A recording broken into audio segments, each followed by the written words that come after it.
the software for the time and attendance. And this is time and attendance only. This doesn't have anything to do with the HR app or the Prism app. This is just strictly for your employees' time worked. And you'll be given a link to go to. It'll be similar to this one.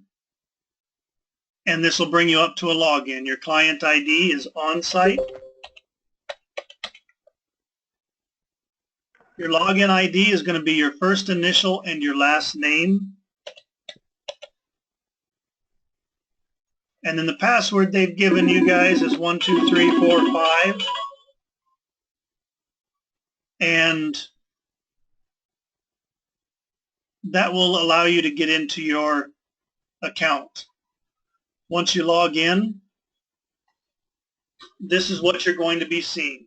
We're going to be seeing an admin page, which is where you go for pretty much everything on the employee, from fixing their times to looking at requested time off, to viewing their timesheets. That's all going to be on the admin page. Your reports are here. You're not really using a lot of the other stuff. The assigned labor levels, this is if you're trying to change an employee into a different department and you go to try to choose that department and it's not available, the employee needs to be assigned to it. Let's look at Michaela. I think you're not really using those. You'll probably be using, yeah, you'll be using probably location more than anything, I believe, if I recall. So there's nothing in there that's been put in yet. But if we look right here, just as an example, if I were on Michaela's time card and I wanted to change her department to test, it wouldn't let me because she does not have that assigned to her to be able to use. And this is a way to stop errors, stop people from choosing the wrong department, stop employees from picking the wrong department, and so forth. In order for her to be able to be put into the test department at any point in time, or for her to be able to choose it, she has to be assigned to that department. This is not her default department. This is just allowing her to be able to use that or to be changed from her default department to a different department.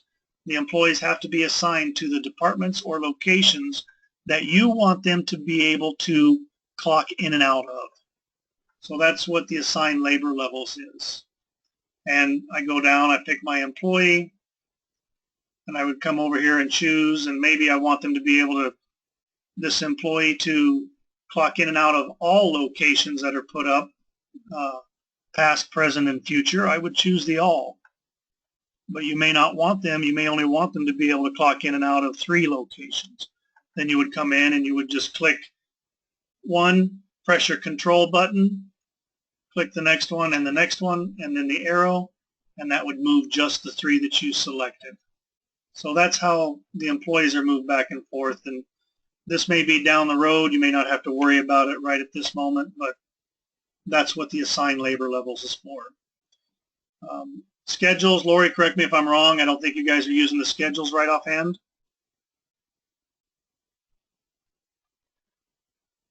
Did Lori leave? Yeah, no, I'm here. We just had to unmute. Currently, there's not a setup schedule in the system. Do you imagine using the schedule or anybody wanting to use the scheduling? Currently we're not using, it's not set up, and we're not using it. Okay. Message center, that's not used on this tab. You don't worry about this one, and we don't worry about the configuration. So basically your home and your reports is what you're going to be going to on your admin page. Your status board is going to show you who's clocked in and who's not clocked in.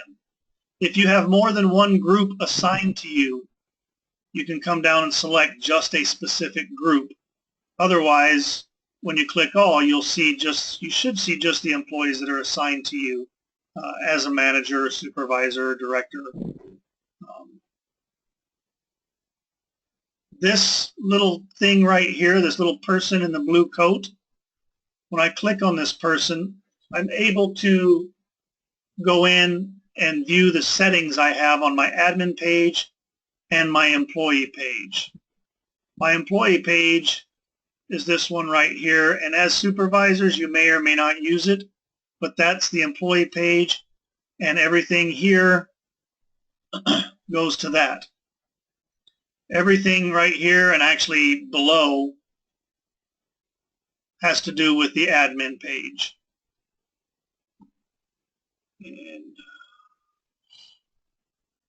if we look here, we can see the search results. All this is maximized. So when I click on my admin, I'll be able to see all those different title bars for that information. When you log into your account, one of the things I would do is change this. The default for the number of search results per page is 10. I always make it 100. Employee summary, this is a little line like this labor levels page, and below it you can choose what employee information comes up, their last name, first name, phone. Most of this isn't going to be on there, probably not their address or anything. I like last name, employee ID, start date, and their phone number. That gives me a good summary of the employee, of the information I need on a regular basis. So that's what I have in here. I don't mess with the labor levels. Here's another items per list type page with a number in it. And by default, it's 10. I add another 0 onto it. Status boards page. That was the status board here that I showed you that shows you who's clocked in and who's not. The default on that is 20. I just put another 0 on it to make it 200. I don't mess with anything else in here. I just click Apply Changes. And then on my admin page, I can see everything here. If I make a mistake and I press the X right here on my exceptions, and maybe the X on my time off request, they disappear. To get them back, I've got to go right back where we were in the personal settings, the person with the blue coat, and then I've got to go under the admin part, and there's my exceptions. I got to come back to maximized. Here's my requests. Set that back to maximized and apply changes. And that'll bring those fields back. Sometimes your mouse will just be setting right here and you put some paperwork down. It clicks and that disappears. That's the way to bring it back, is through this personal settings right here. The green question mark up here, these are your help guides. Here's some help guides for your employees. Enter transaction is basically how to clock in. Brings up a PDF that you can print, save. Let me make this a little bigger here. Or just use for reference. It just shows how the employee goes to clock in and change their default labor level. Labor level is a department or a location or a job, task, anything like that is considered a labor level. The supervisor how-to guides, these are useful guides for you. The exceptions, it tells you what the exceptions is and how to utilize that to your advantage. And we'll go over that stuff that's in here on the admin tab. The other thing over here is the employee page. This is a pretty easy page. You guys are not using the pay adjustments, so I would X out, and the employees can exit out also, so that it takes it away. That way they're not seeing it. It's not clouding up the employee page. This right here for the employee, change labor levels is what I was talking about. The employee is able to change their department or location only if you've given them choices to be able to change to. When they clock in, nothing's changed. You see right now they're not assigned to a department by default. They're not assigned to a location by default. The defaults are set up in the employee profile. I'm going to switch here real quick just so you know. Click Edit. And these are the employee defaults. These are the labor levels. Right now you're not using those, but when they're set up here in the employee details area, anytime the employee clocks in, these would be the defaults that are attached to their clock in. If they need to change, then they would select Change Labor Levels. You see right now, though, we don't have anything assigned, so we can't change it. You may not have them use this, but that's what that is for. When an employee logs in, they have the action right here that is the next action that they can do. So what this is telling me is that the last thing I did on this, on my employee page, was clock out, or I've never clocked in at all. Once I clock in, I just click punch if I'm late or something and I want to leave a note to my supervisor. I can leave that in here and click punch. That is all the employee really has to do. When they log back in, they're going to see the next action they can do is clock out. Now, if in the rules it's set up that the employees have to take a manual lunch, then the next action here would automatically pop up and say start lunch. All the employee really has to do throughout the day is log in and click this punch button. Nothing else. Just click punch. Now, on some places, they have the manual lunch set that they're required to clock out for a minimum of 30 minutes. That's the only part that might cause consternation in the employees, because they may clock in a minute or log in a minute early and they say, hey, my end lunch is not here. They'll panic. They may change it to clock out or leave it on start lunch and click punch. The reason that it's not in here when they log in, if it's not in here when they log in, is because they haven't been clocked out for 30 minutes yet. So they would log out, clock back in once 30 minutes has elapsed, and their action would now say stop lunch or end lunch. So again, all they really have to do, as long as they're following company policy, is log into the software and click this punch button, nothing else. Later on, you may have it set up where they can request time off. The employee would choose the type. I've only got vacation on here right now. They would choose a date range if it's for a week. Maybe they would select Monday, well, let's go July 11th. I'm clicking the little arrow here. I could enter it in manually here to July 15th. Hours per day, 8. Not really worried about the start time. If they were requesting 2 hours for just the 11th to the 11th, I might come in here and say 8 o'clock, which is going to tell my supervisor that I plan on being in at 10. Or I might say I need, to start at 2 p.m.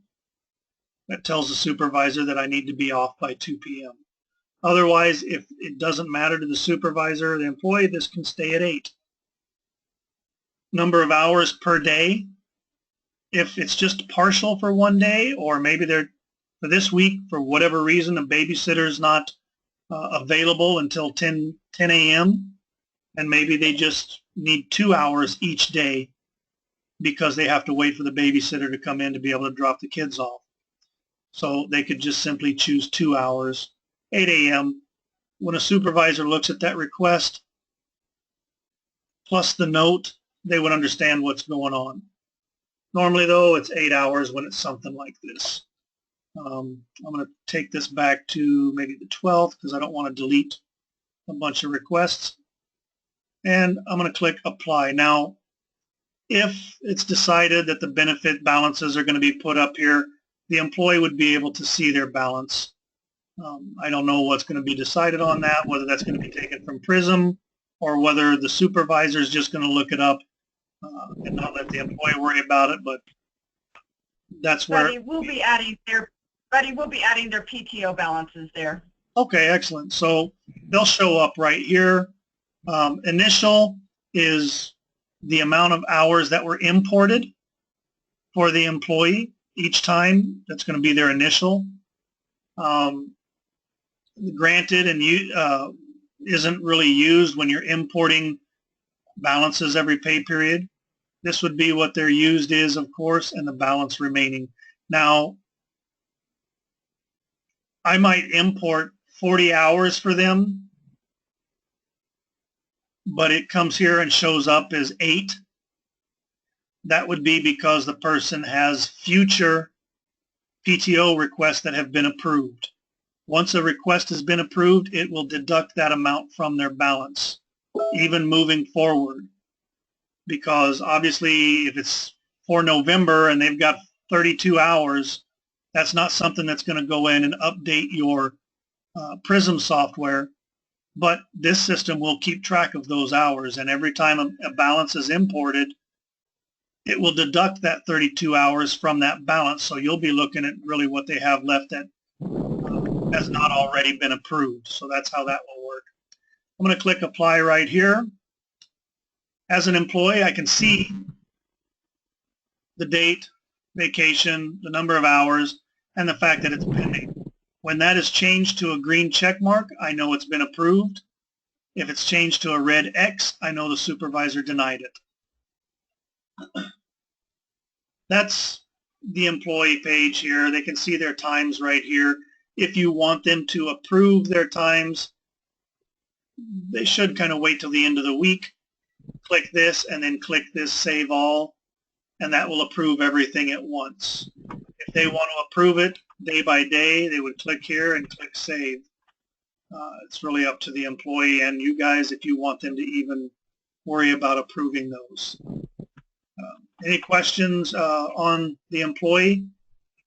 Actually, right here, I didn't go over this, but they can click on the link just as you can as a supervisor when you log in. Go to your employee homepage, come here to the change password, put your 12345 in here, and then create your new password. Any questions at all on the employee page? Buddy, this is Laurie. I wanted to update.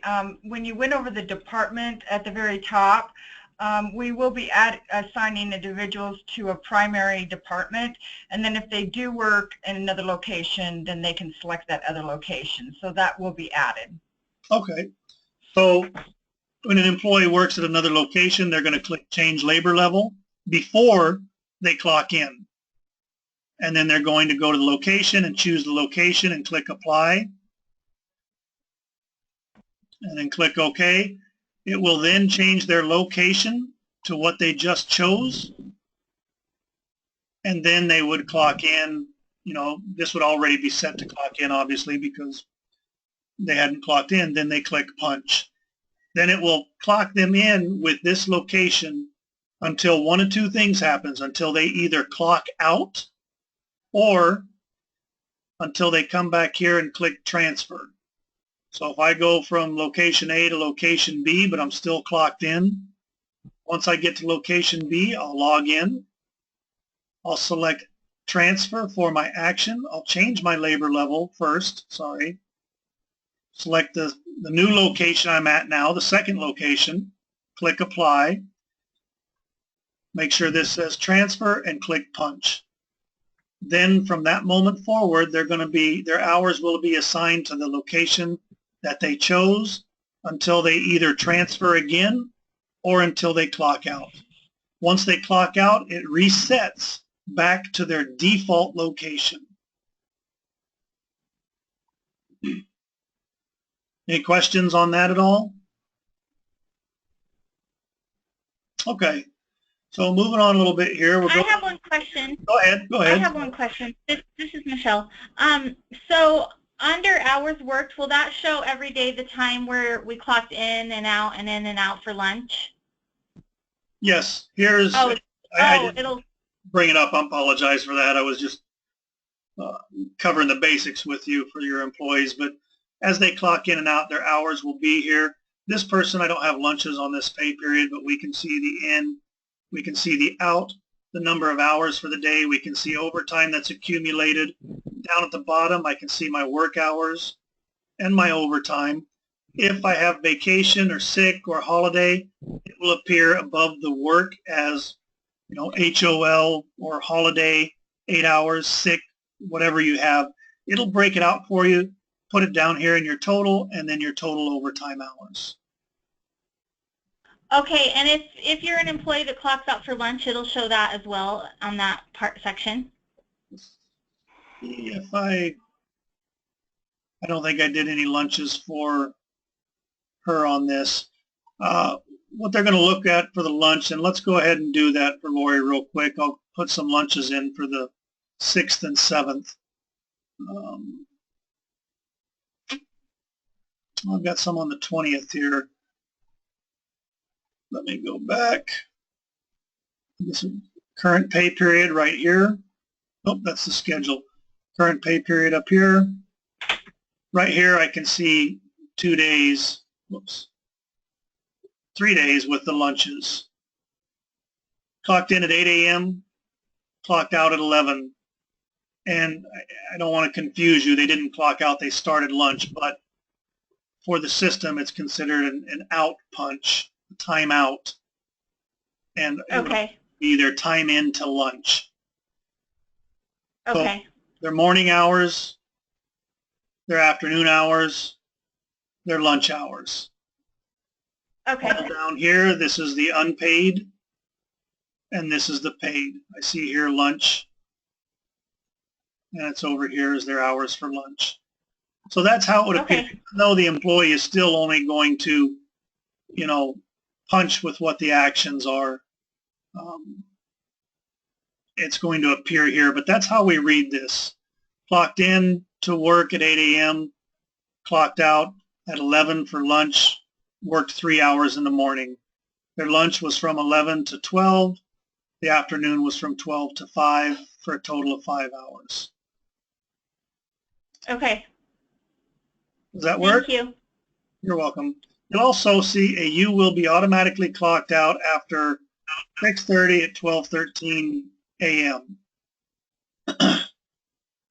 What that does is it clocks the person out and creates an exception so that if the employee fails to clock out, it creates the exception, it creates the punch for 5 minutes after they clocked in, and then you as a supervisor can get the time from the employee and then come back and fill it in.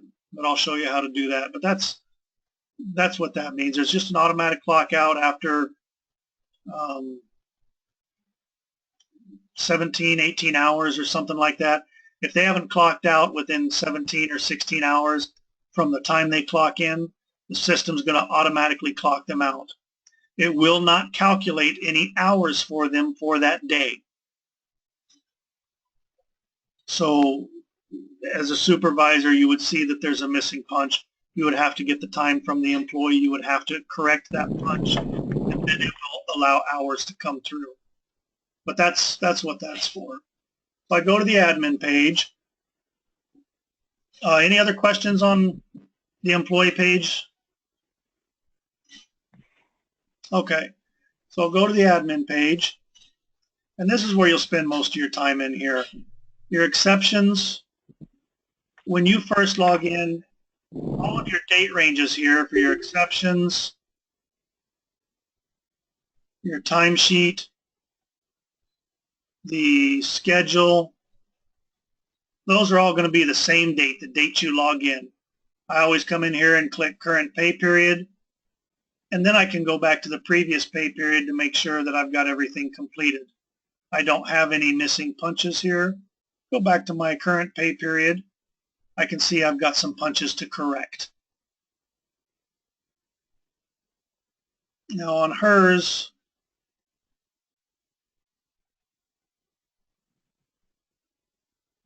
on this day, if I were to leave this punch here and you were to come in tomorrow, she would have a set of punches that look like this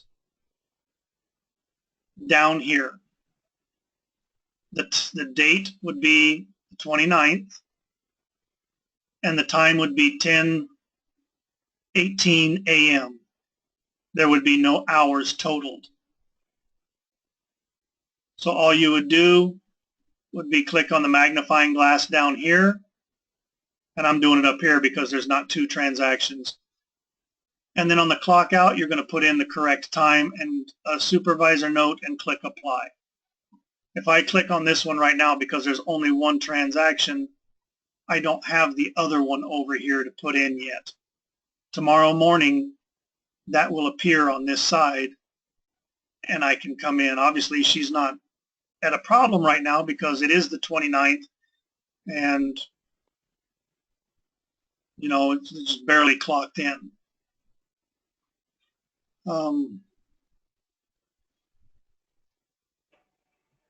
On the exceptions, I would click right here and that's going to take me down to this person's time card so I can correct the punches.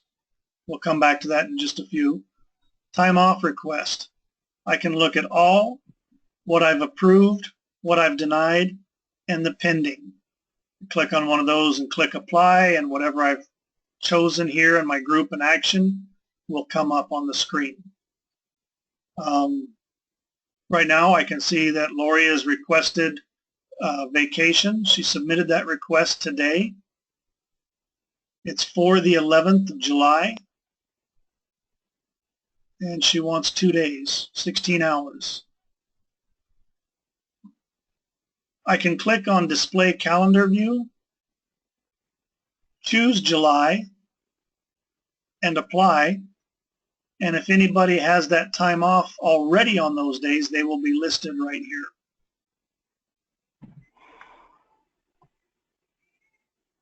I can just return to admin home.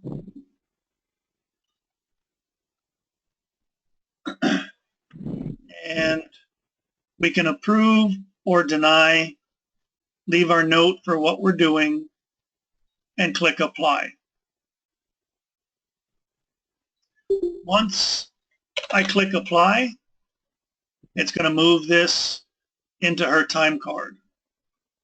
Right now it's not going to because there's not a negative balance allowed. Let me go. How much did you say your negative balance was, Lori?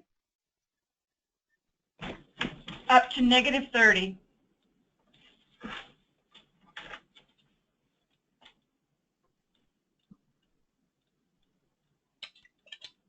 Oops.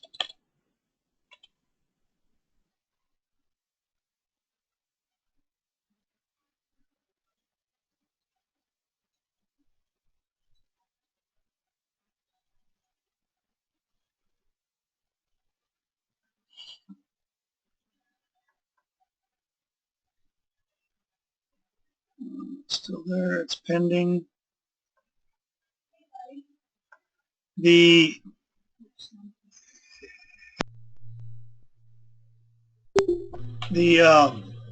Where did we go with that pending request? Here we go. I'm going to approve it now and apply. Hopefully it'll go through without me having to log out and log back in. There we go. Looks good. It's gone. That's going to go inserted to her time card. And I'm going to change the date over here to the 12th and apply. And it'll pop up down at the bottom. There's the vacation. Once I approve it, it automatically inserts it to her time card. The employee, once something is approved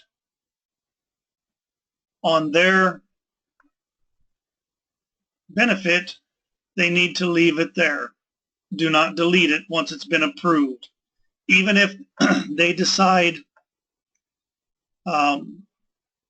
tomorrow that they don't want to do this, that something's changed, they need to go to the supervisor and say, hey, I need you to remove the vacation for me. If the employee removes the X from here, it will not remove the vacation from their time card. That's important to realize and to let the employee know. They can delete requests that have been denied. They can delete requests that are pending, but don't, make sure you tell them not to delete approved requests.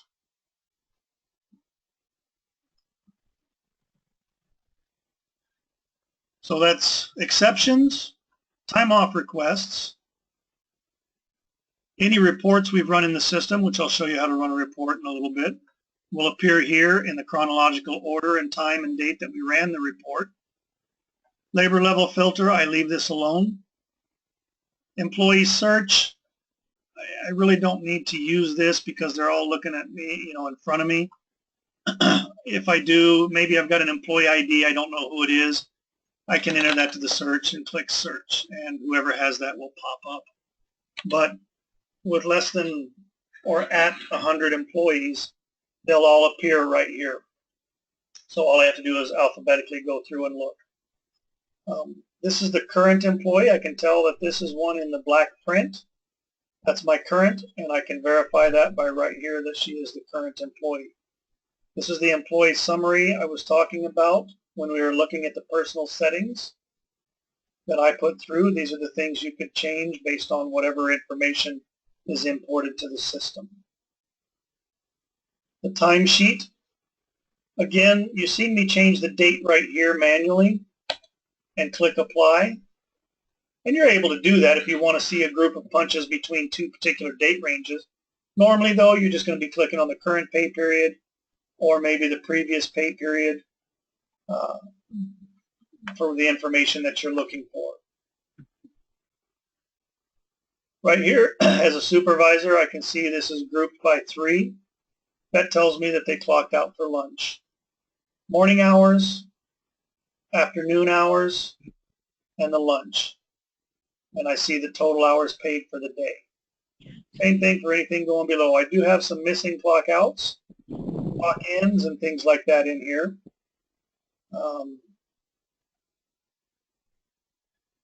This one here is Thursday, but yet you see I have a problem with this. I'm going to click if ever I've got a question on why something is what it is, I'm going to click the magnifying glass. That's going to tell me what they are.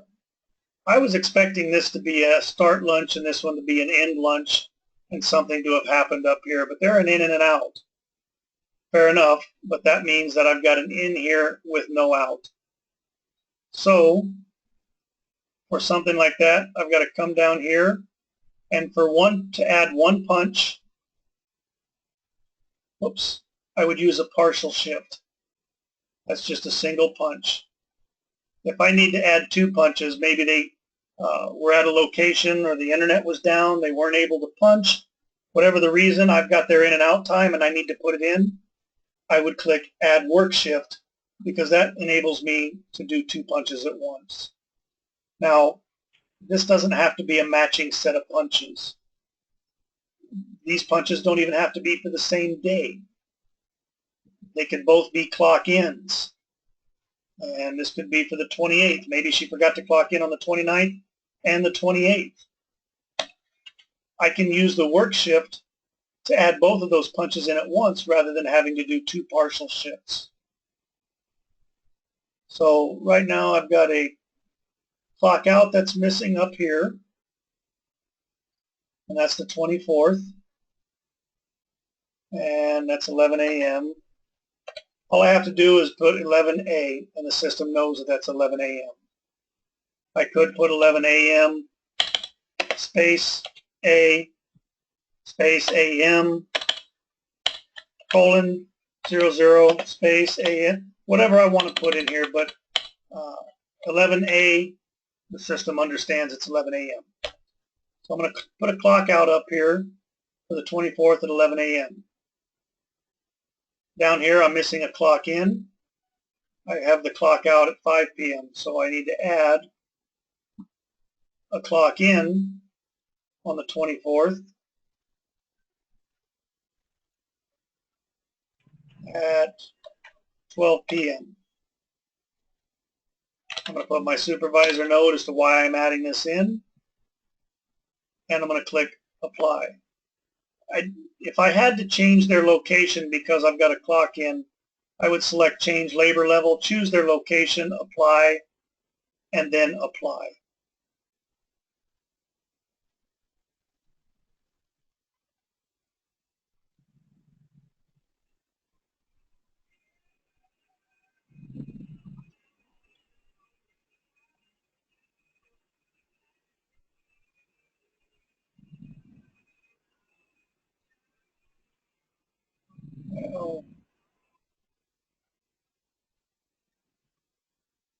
don't know why that was for the same time.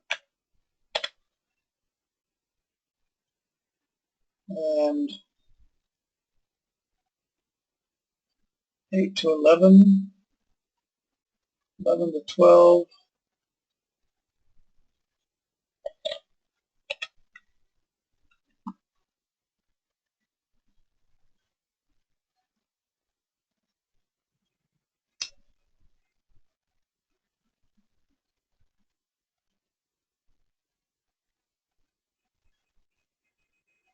So I should have done 10:59 or something.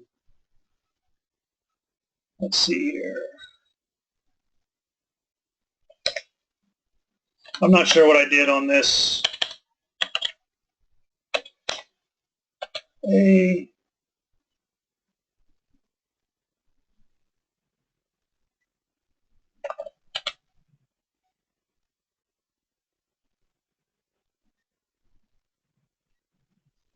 So 10:59 to 11.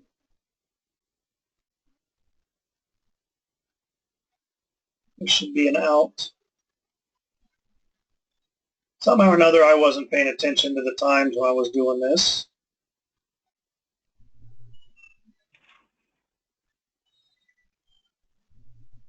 There we go, from 8 to 10:59, then 11. I'm going to clock out, clock in. We'll see if that does anything. 12 to 5, there we go. So that put these up in here. It helps when I put the right things in the right times. That's a bit drastic, and I don't anticipate you ever having to do something like that. At most, you're looking at a clock in with no clock out, or maybe they're missing a start lunch or an end lunch or something like that. For the 23rd, I don't know what this is. I'm going to delete this here, though. 23rd, 8 a.m., 11 to 5. I'm going to delete this clock in at 11 a.m. because that should have been a lunch, not a clock in or clock out. Now for the 23rd, it looks good. My missing punches are gone. I can add a start and stop lunch. I click Add Work Shift, Start Lunch, 11 a.m., forget the date. End Lunch, the date, 12 p.m. Supervisor notes, or you can just drop down from here for the notes and apply.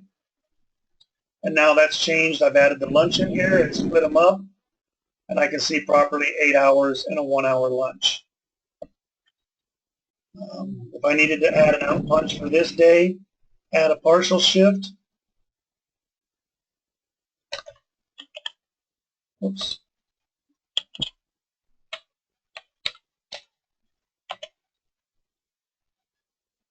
My note and apply.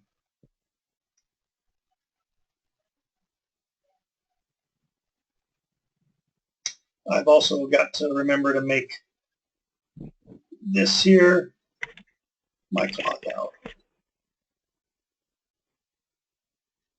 I get in a hurry while I'm doing this and don't choose everything. So there now, I've given her a clock out for today. So that's the add work shift if I want to add 2 punches. The partial shift if I just need to add 1, a clock in, an out, or a lunch or something. If for whatever reason, let's say on the 24th, let's do the 23rd, maybe at 10 a.m. they transferred to some other department, you could add a partial shift, transfer, 10 a.m. I don't remember what day that was.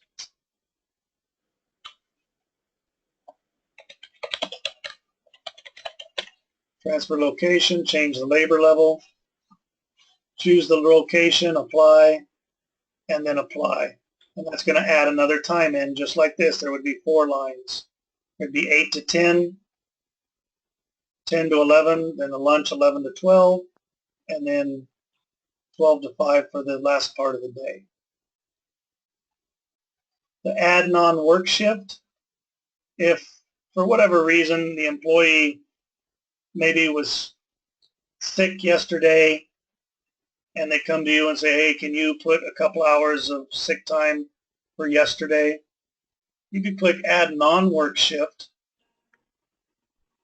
choose your vacation, the number of hours they wanted, back it up to the 28th, your note, and apply. So you can manually add that in. It will take it out of their balance. It will reflect how much they've used. But that's just a way of being able to enter it in if the employee is not able to request it for whatever reason. If the employee comes back and says, hey, I had time scheduled on the 11th and 12th. I want to cancel that. The party's not on now. As a supervisor, I'm going to come back here and change this to the 12th. Or I could have gone next pay period, actually. That's a little bit easier. And then I can come here and I can delete the vacation that the employee told me they're not going to be able to take.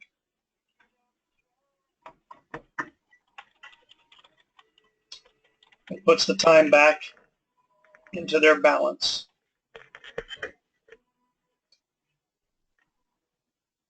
Then we've got the schedule. Hey, buddy, we can't hear you. How long haven't you been able to hear me? Hello? Can everybody not hear me?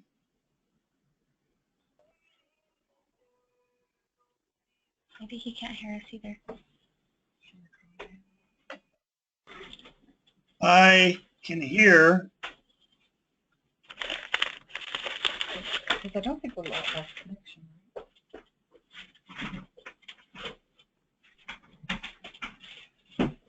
Are you able to hear me yet? Somebody's writing it in. I can hear you. We can hear you now. Something came in. Okay. Just a lag in recording. What was the last part you heard? Do you recall? I know I was talking about deleting the last two things you did. So the last two changes. What I did is I changed to the next pay period to see the future time off. The employee wanted me to delete those. They're not going to take vacation. I clicked the red X. I deleted them. It added the amount back into their balance and took it away from their use time. So if the employee makes a change of plans in their vacation, they have to come to a supervisor in order to have that changed, edited, or deleted on their timesheet. The employee cannot do it from theirs once the request has been approved. The schedule down here, you're not using that. You could click the X and just get rid of the schedule, and that takes it out of your view. You're not using the pay adjustments, you can just click the X there and the X here, and now that's out of your view. So all you've got is the timesheet, pay period, and then the message and the benefits. If you want to send a message to an employee, you click on the employee that you want to send a message to and make sure they're the current employee. Give them the message. Make sure it says current.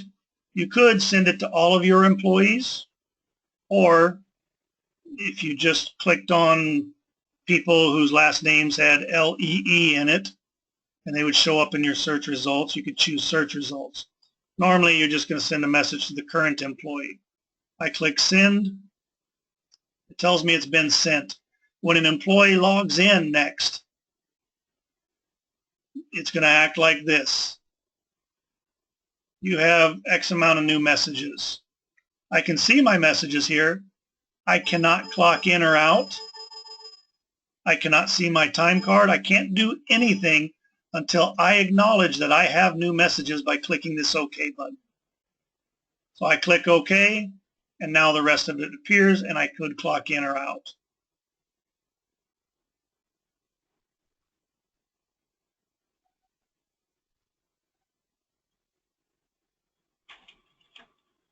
So that covers your admin page, basically your exceptions, your time off requests, your reports, your employees, of course, and the timesheet, how to read it, how to correct things. The other thing here is this timesheet approvals. If you want to have a bird's eye view of what all of your employees are doing at once, where their hours are at, are they close to overtime? You're going to click on timesheet approvals, show all, choose current pay period, and I've only got one employee in the system with time, but as you can see, she has 42.83 hours. She's got overtime, non-work 2 hours. Non-work is like holiday, vacation, anything that they're paid where they're not actually on the clock. So I can see her hours right here. Any other employees that have time in the system would appear below her, or alphabetically, I should say, whoever I have access to, and I'll be able to see them all at once. I can approve everybody at once by clicking here and just selecting Approve Checked Employees. This tells Lori that, or anybody that does the payroll, that submits payroll, that you have viewed the time cards, you agree with them, and they're ready to be processed for a paycheck. Now, Lori, whether you guys require that or not is up to you, but this is where they come to do that all at once. Similarly, you could do it employee by employee from their time card. I could just click all, that lines them up there, and I would click Save All. And that's going to approve all of these. Any questions on the admin page at all that you can think of?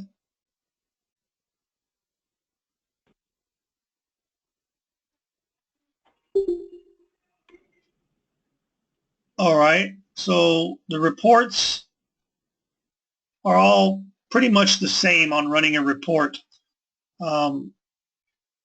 Hours paid is normally where you're going to be going to run any reports you might need. There's the employee time card, landscape version, an employee time card with notes, different little things down here, labor distribution. Normally you'd probably be looking at the time card or a summaries of weekly summary of hours maybe. When I click on the report,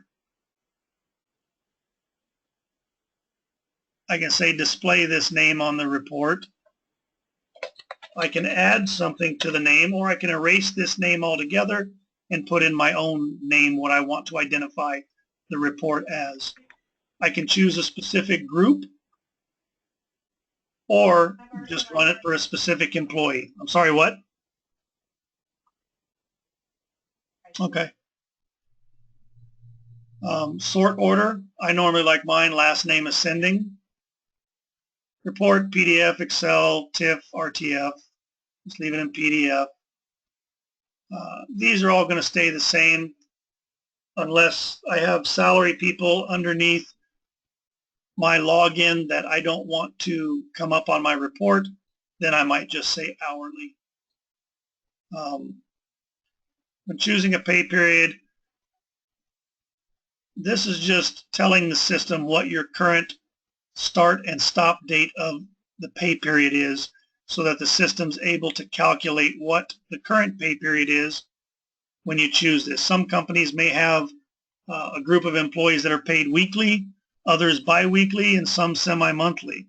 That's very few and far between, but in that instance, if that was you, you would come down and choose a particular policy for the employees that you're running it on so that the current pay period matches the employee's current pay period. You could also choose today, yesterday, or add in whatever date range that you want. The nice thing about these reports is we can schedule them. Normally it's on as soon as possible, and I just click generate and that causes the report to run straight away. But I could say, okay, I want this report to run at 7 a.m. weekly on Thursdays, and I want to email it to john@com and another person, so I would either use a comma or a semicolon, and then their address. I normally put a space after this, after the semicolon here. I don't think it's necessary. Now when I click Generate Report right here, it's going to register up here, and the next time it's going to say it's due to run is tomorrow, Thursday, at 7 a.m. And when it runs, it will email this report to these two people. I'm just going to tell it as soon as possible right now, and I'm going to click Generate. Oops. It didn't like my email addresses for some reason. Once I've run that report, it'll appear over here. Now, if I had scheduled it to run, the status would be the next date and time it's set to run. But since I just generated immediately, it runs it, it tells me it's complete. I can click on the magnifying glass to view the data that's in the report as of the last time I ran this report, which obviously was just now. And this is the data that's in the report. Let's see if I can, and Lori, of course, is the only one that I have hours in here for. This is a PDF. You could print it or download it to your desktop. Now, when I come back tomorrow and I click on this magnifying glass, it's going to show me the exact same thing I seen yesterday. It does not recalculate when you click on this question mark. If you want this report to recalculate tomorrow, you would come in and you would choose it from right here, not down here where we originally did, but from right here, you'll click on it. You'll notice my defaults are kept. All I have to do to run it again for today is click Generate Report. It's working on it. It's complete.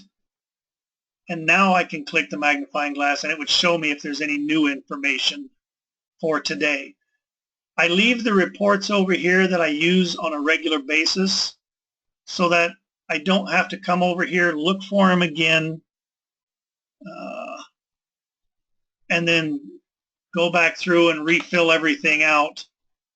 You know, I don't like doing that all the time. So once I have a report that I like, if it's a report that I'm going to use every pay period, every week, or every day, I'm going to leave it here. I'm going to name it whatever I want that recognizes it, and I'll either set it to run automatically or I'll come in and run it manually just by clicking on it and selecting Generate. It's going to run it again. If any information has changed, it will see that information change here now.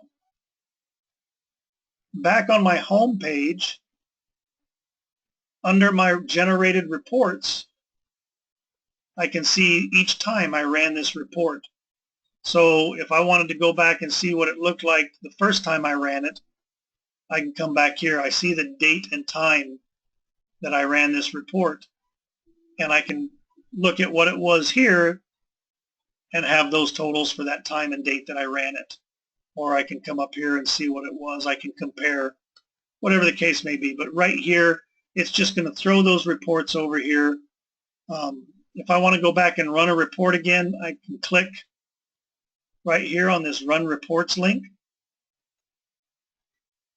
And that's going to take me right back to my reports, and I can choose to run it here or come down here and run another report. Any question on the reports at all there? Yeah, this is Margaret. Yes. So did you say that like I could set up to have emails to me, like a summary of my employees' daily hours or what they worked every single day. So like I could have today, like my employees their hours yesterday emailed to me.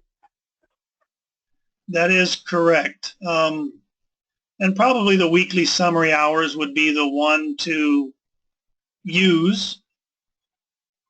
Let's look at how that comes out. Yeah, see, there's Monday, Tuesday, Wednesday, Thursday. So you could see the hours here. But again, to get that to email and schedule it, we would click on it here. We would say at this time, maybe I want 7 a.m. daily. I don't want to include weekends, or if I did, I would check this.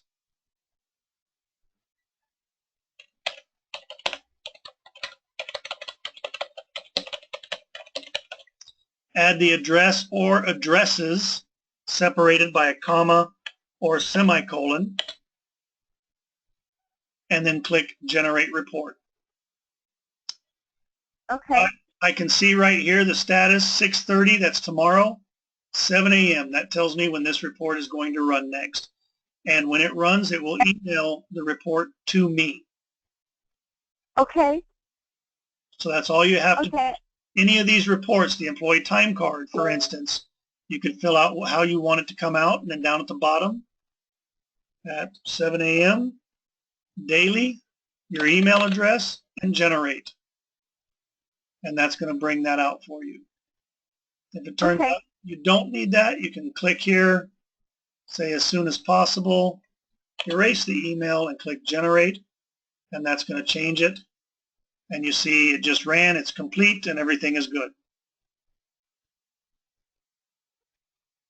So that's how you would do it on any of the reports to be able to schedule, or just to run it one time, single use, or once a week or something like that. Any other questions? Again, just to reiterate, I don't delete a report on this side that I'm apt to use again. Mainly because if I come back down here and I choose that weekly summary of hours, we can see I have to come back and select all my defaults, re-put in any information I had in, redo the name, and fill this out and then generate it again. It's much easier if I use this report on a regular basis to click here, scroll down, and click Generate, and I'm done. But if it's a report you run that you're not going to use again, you can delete it, and that will get it out of your way for your other reports that you do use on a regular basis.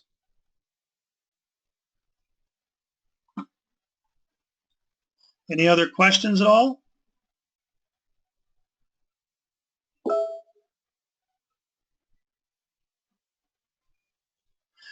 Okay, well, that completes the managerial training of the software. And if you don't have any more questions, then we can wrap this up. Thank Lori? you, Betty. All right. Well, thank you all Thanks. for listening. And Lori, if you got any questions, just let us know, please. Yes, I will. Thank you. Thank you.